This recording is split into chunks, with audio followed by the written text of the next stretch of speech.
20 minute দাঁড়িয়ে আছি, মনে হচ্ছে মোক্ষ লাভ হলো। মায়াপুর ধাম, শান্তি যেখানে নিঃশ্বাস নেয় আর প্রসাদ যেখানে আত্মাকে তৃপ্ত করে। আমরা এখন মায়াপুরে গদা ভবনের সামনে, পেটে একটু খিদে আর মনে অনেকটা ভক্তি নিয়ে। এটা জানতাম না যে একটু প্রসাদের জন্য এত মহাযাত্রাতে দাঁড়াতে হবে। এ যেন ব্রহ্মাণ্ড চক্র। হঠাৎ করে সামনে গেলে দেখি আমি পিছনে রয়ে গেছি, আর যখন আবার কিছুক্ষণ পর তাকিয়ে দেখি তখন দেখি আমি আবার মাঝখানে চলে এসেছি। কিছুতেই লাইন আর শেষ হয় না। একটাই প্রশ্ন আমার, যে এই লাইন কি শ্রীমদ্ ভাগবতের চক্রবৎ পরিবর্তনতে চলছে?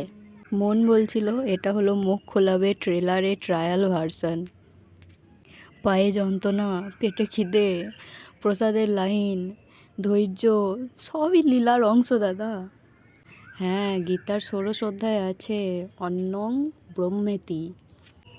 যে প্রসাদ আমরা খেতে চলেছি সেই প্রসাদ হলো ব্রহ্ম, আর আমরা ব্রহ্মে লীন হব।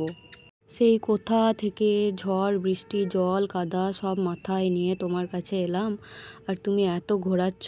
এরকম সর্পিলাকারের পথ, একবার সামনে একবার পিছনে, এ লাইন শেষ হচ্ছে না। এত কষ্ট না করলে কি আর কেষ্ট মেলে? কথাই ঠিকই বলে।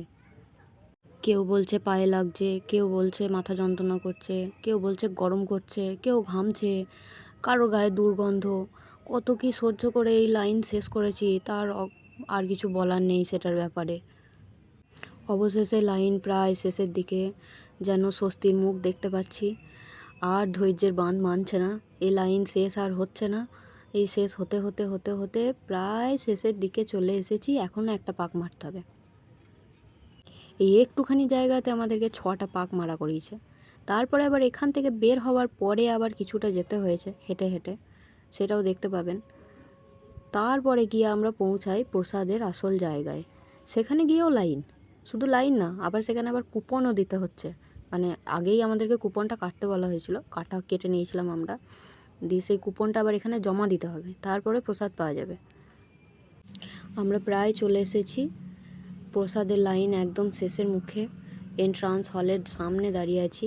এখানে আমাদেরকে চেক করানোর পরে কুপনটা নিয়ে নেওয়া হবে, আর তারপর আমাদেরকে ঢুকতে দেওয়া হবে ভিতরে। ভ্যাপসানি গরম, বৃষ্টি কেটে যাওয়ার পরে হঠাৎ করে রোদ উঠেছে। এ এক অসহ্য জ্বালাময় দিন ছিল। যাই হোক, গোটা যাত্রাটা ভালোই ছিল, খারাপ কিছু না, প্রভুর দর্শনটাই হয়নি। এবার আমি কুপনটা দিয়ে দিলাম, এবার আমি ভিতরে যাচ্ছি। আর ভিতরে এসে দেখছি এই অবস্থা। এত লোক যে আমার আগে পিলপিল পিলপিল করে করে বেড়াচ্ছিল, তারা এখানে বসে। ভিডিওটা ভালো লাগলে আপনারা লাইক শেয়ার সাবস্ক্রাইব করে দেবেন।